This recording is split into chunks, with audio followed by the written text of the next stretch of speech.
Hey everybody, and welcome back to another exciting episode of Passionate for Angels. My name is Aaron, and what we're going to be going over today is our second installment of how to breed angelfish. Today we're going to learn how to set up an angelfish breeding tank.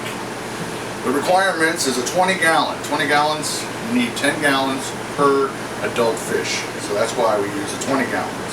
And the reason why you want a 20 high is because of the size of the angelfish. You don't want them rubbing tip to tip at the bottom of the tank. On a regular size 20 long, you want, or a 20 breeder, you want a 20 tall. Alright, so to set this up, what you're going to need is a minimum of a 100 watt heater. And for the moment, this is going to be the back of the tank. This is going to be the front of the tank. Some people might use this as the front of the tank, but for demonstration purposes, this is the back, this is the front. Install a heater, 100 watt heater.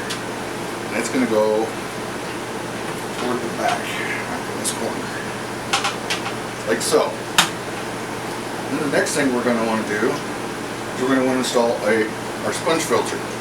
This one is rated for, I believe, 40 gallons. I like to over filter on purpose because that helps to keep the water column clean. So you're going to need a sponge filter. You're going to need an air stone. It's an air pump. You're going to need some air pump line, and you're going to need a one-way check valve. It's like $2 at Walmart. What the one-way check valve does is allows the air to go in one direction, and if any water comes back down through the tube, it won't let it get in there, and it won't blow out your pump, and it also won't get all over your floor. You don't want a watery mess in your floor. So there's that.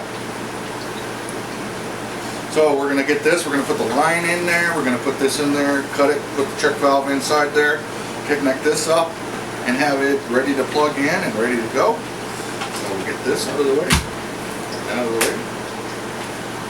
Another option for filtration, along with the sponge filter, is a simple hang on the back filter. Just a simple, this is rated for a 20 gallon tank. You got your down tube, like so.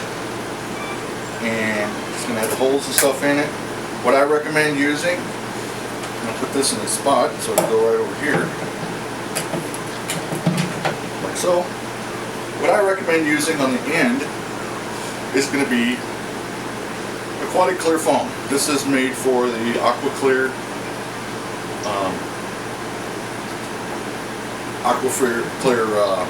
hang-on back filter. This particular brand, I think it's like $4. You get this big old cube of stuff, so you can use a lot of these. What you do is you just cut it to size. You can make 2 of these out of this. Cut it right along the edge. You put a hole at the top of it, just like so. And what these are called are fry keepers, or fly savers. And then what this does is it goes on the end of your hang on the back filter, and it'll keep the fry from getting sucked up inside of your B2B. Now, a simple way to use for filtration on that is this is just pillow stuffing. You know, it's a common household thing. It's a lot cheaper than anything else you can use in your fish tank, and it costs you like $4 for a big bag, and it lasts you about a month. Well, in my case, a month, but I'm running about 40, 50 tanks. So you just take a small wad of this, you stick it up in there, all the bits and fish poo and all that other stuff gets collected inside of here, flows over, and it just keeps all of it in here. Now, we're going to talk about, we've got the basic setup here. You got your heater, you got your sponge filter filtration, you have a hang on the back filter. Now we need to talk about a breeding slate. This comes in many different styles. The traditional way of doing it is with a 2-inch by 11-inch piece of slate. You put it up here at a 45-degree angle, and the fish run up and down. That's one typical way of doing it. You want your breeding area as far away from your filtration as you can get it. That's why it goes on the opposite edge. The reason why you want your filtration as far away from it as possible is because the eggs, when they're laid here, the male will go behind and place a sperm. With him placing his sperm, if it gets caught up, if the filter's too close, it's going to suck up that sperm, and it's going to not going to fertilize the eggs, and you're not going to have the angels produce like you want it to. So you want to keep it as far away from there as possible. Like I said before, this is a typical just regular slate. You can buy a sheet of these for a full length piece and get it cut at Lowe's or Home Depot.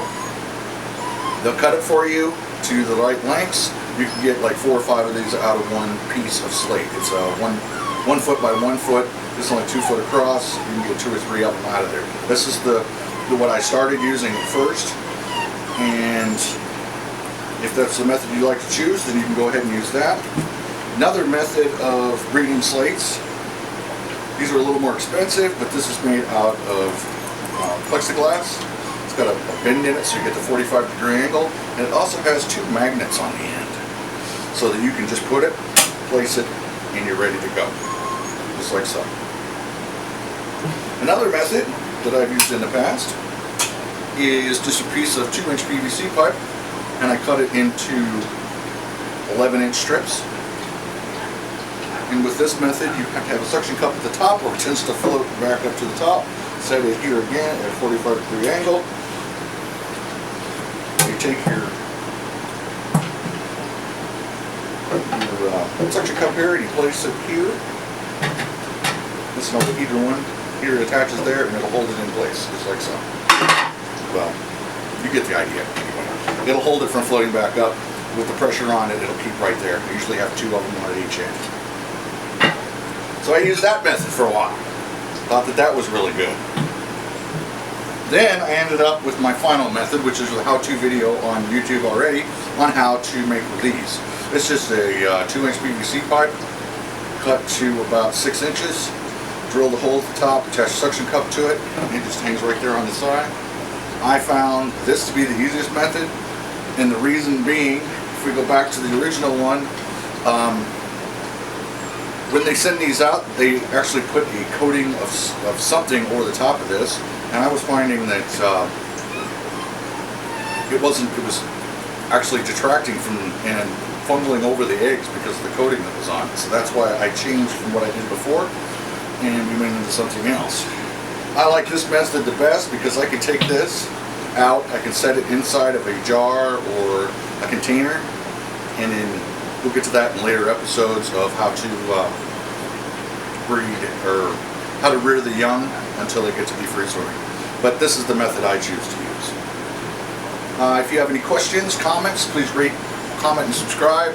If you leave a comment, I try my best to get back to you and answer your questions. But this is the basic setup of how to set up a breeder. I'd like to thank you for watching today. Hope this was informational. Hope you learned something from this. And I hope to see you again next time. Happy fish keeping, and we'll see you again later.